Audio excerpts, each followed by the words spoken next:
নমস্কার, আমি কবিতার কলতান থেকে আমার চ্যানেলে সবাইকে স্বাগতম। বড়দেরকে প্রণাম জানি, ছোটদেরকে অনেক অনেক আদর আর ভালোবাসা জানি। এখন আমি চলে এসেছি হ্যাশট্যাগ আমরা সকলের আজকের বিষয় নিয়ে।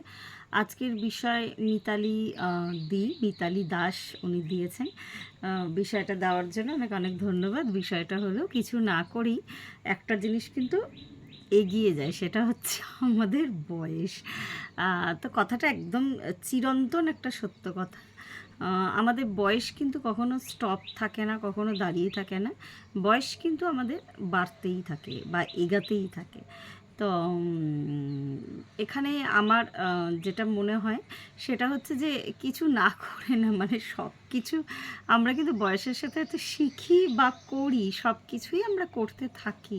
মানে যেটা যে বয়সের পার্ট, আমি যতই সাধারণ হই না কেন, হয়তো আমি একটা সাধারণ পরিবারে জন্মেছি, সাধারণ একটা স্কুলে যাচ্ছি, জীবনের সাথে সাথে আমার যতটা হবার দরকার আর কি, ততটাই আমাকে জীবন আমাকে নিয়ে চলে যাচ্ছে। বয়স বা সময় আর কি, দুটোই দাঁড়িয়ে থাকে না, ক্রমাগত কিন্তু মানে কখনোই স্টপ করা যায় না। ওই যে আমি একটা ভিডিও করেছিলাম কাল, এই কালের ঊর্ধ্বে কিন্তু আমরা কেউ উঠতে পারি না। তো এটা মানে একদম চিরন্তন সত্যি আর কি। তো ওই সাধারণভাবে আস্তে আস্তে বড় হতে হতে একটা সময় এমন আসবে যখন আর কি মানুষের যে চরম পরিণতি, সেই দিকটা কিন্তু যেতে হবে। সে তুমি যতই সাধারণ হও, মহাপুরুষ হও, কারণ এটা তো কালের নিয়ম। কালের নিয়মকে কিন্তু কখনো মানে কালের নিয়মে কখনো রিভার্স হয় না আর কি, বেড়েই চলে। সেটা হচ্ছে এই বয়স বা সময়, এটা কখনোই রিভার্স করা যায় না। তবে হ্যাঁ, যদি টাইম মেশিন পাওয়া যেত বা আর কি অতীতে বা ভবিষ্যতে ট্রাভেল করা যেত, তাহলে কিন্তু একটা সমাধান সূত্র থাকতো। যদিও ব্যাপারটা আর কি কল্পবিজ্ঞান, কিন্তু যাই হোক, বড় বড় যোগীরা পারেন আর কি অতীতে বা ভবিষ্যতে যেতে।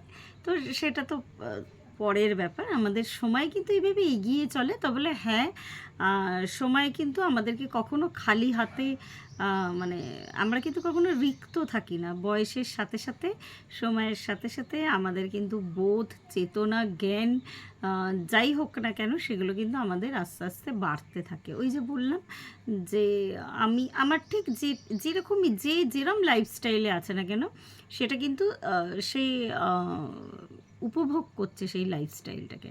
উপভোগ করা মানে অনেকে হয়তো বলবে যে আমি তো আমার লাইফস্টাইলে খুশি নয়, কিন্তু আমাকে বাঁচতে হচ্ছে, আমার বর্তমান পরিস্থিতিটা আমাকে বেঁচে থাকতে হচ্ছে। এই কথাটা উনি যে আজকে দিয়েছে ভীষণভাবে আমার ক্ষেত্রে আর কি একটা টাইমে মনে হতো, বছর 2-3 আগে। কি করব আমি, একটা টাইম যাচ্ছে, একটা বয়স যাচ্ছে, বয়সটা ক্রমাগত বেরিয়ে যাচ্ছে আমার।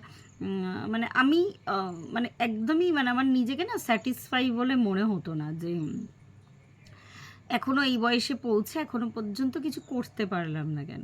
তো পরবর্তী সময়ে দেখলাম কিছু করা মানে সবসময় যে মেটেরিয়াল ওয়ার্ল্ডে অবশ্যই ওই করার দাম আছে, বা ওই করা মানে অবশ্যই লোকের, মানে 10টা লোকের আর কি, কি বলবো, কাছে প্রমাণ রেখে যাওয়া। কিন্তু পরবর্তী সময়ে মনে হলো যে করাটা হয়তো সবসময় ওই মানে খুব ভেরি রিসেন্ট টাইমে হয়তো মনে হচ্ছে না, কিন্তু আমি কিন্তু করছি।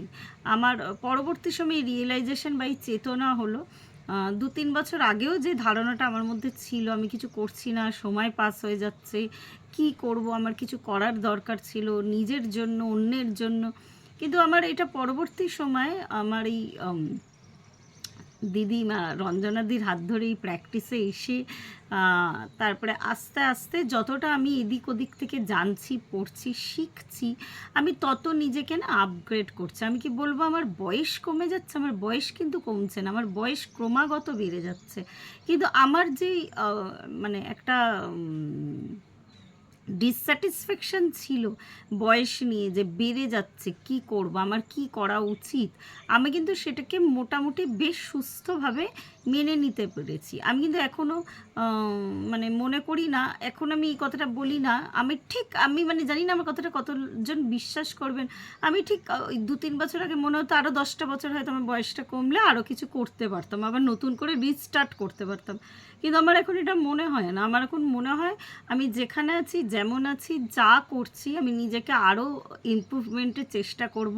হয়তো সেটা হয়তো একদম মানে কি বলবো, প্রত্যক্ষ প্রমাণ যেটা মেটেরিয়াল ওয়ার্ল্ডে দিতে হয় সেটা হয়তো আমি 10 জনের কাছে দিতে পারছি না, কিন্তু আমার সোলের যে স্যাটিসফ্যাকশান সেটা কিন্তু আমার ক্রমবর্ধমান আর কি, আমার কিন্তু বাড়ছে। আর আমি একটু কল্পনার জগতে বাস করি ভাই, আমি এইরকমই। আমি নিজেকে পাল্টাতে পারবো না এখনও।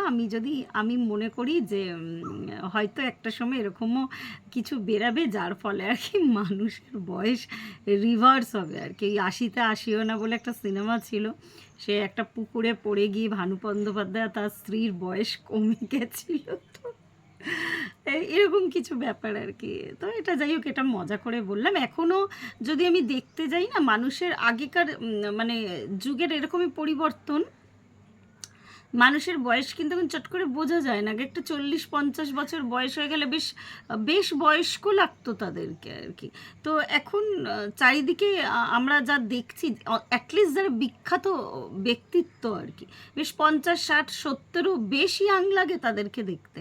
আর আমি যেহেতু এই 2-3টা আগের ব্লগে আমি আলোচনা করছিলাম, এগুলো আমি একটু বিশ্লেষণ করি, কিন্তু যথেষ্ট এখন মানুষকে ইয়াং লাগে দেখতে, বা তাদের ক্যাপাসিটিটাও আগে মানে আমার মাকেই যদি আমি যখন আমার মায়ের বয়স আমার মতো ছিল, যখন আমি দেখেছিলাম আমার মাকে, তো মা কিন্তু ওই যেটা হয় আমার এখন বয়স হয়ে গেছে বা তোরা করবি, বা যেরকম চেহারায় যে ছাপটা, মেনলি আমি যেটা বলতে চাচ্ছি সেটা কিন্তু নেই, মানে অনেকটাই, মানে সবার মধ্যে।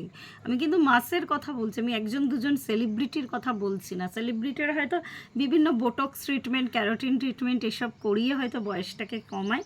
আমি মানে একদম মানে খুব বাস্তব কথা, একটু যদি ভেবে দেখেন বা একটু যদি ভেবে দেখো, তোমরা দেখতে পারবে কিন্তু মানুষের বয়সটা কিন্তু সেইভাবে এখন কিন্তু বোঝা যায় না। এখন বেশ 50-55-60 বছরেও মানুষকে কিন্তু অনেক ইয়াং লাগে। হ্যাঁ, আমি যে নিজের মায়ের উদাহরণ দিলাম, বা তখনকার যুগে আমরা যখন ছোট ছিলাম এটা কিন্তু হতো না। এটা একটু আমার কাছে ভাবাই, কিন্তু কিছুদিন আগে আমি এটা আলোচনা করেছি এই ধরনের একটা বিষয় নিয়ে। তো বয়সের মনে বাড়তে থাক। আমি বলবো না আমরা কিছু করি না, আমরা অবশ্যই লার্নিং শিখি সময়ের সাথে সাথে। আমরা আমাদের প্রত্যেকের জীবনে সোল পারপাস আছে, আমরা সেই দিকে এগাই, আমিও এগাচ্ছি, প্রত্যেকেই এগাচ্ছে। আমি আমি এই ক্যামেরায় যখন কথা বলছি, আমার যদিও বিষয়টা বলা কমপ্লিট হয়ে গেছে, ভিডিও ক্যামেরাটা আমি জানি না তার সেটিংটাই না একটা গন্ডগোল হয়েছে। আমি বারবার নিজেকে দেখছি কেন একটা অদ্ভুত পিকচারটা আসছে, আমি জানি না আপনারা কদিন ধরে খেয়াল করছেন কি না। আর এখন আমি যে লাইটে বসে আছি, মানে দেখতে ভালো লাগছে, বিকেলবেলা বেশ একটু অন্যরকম।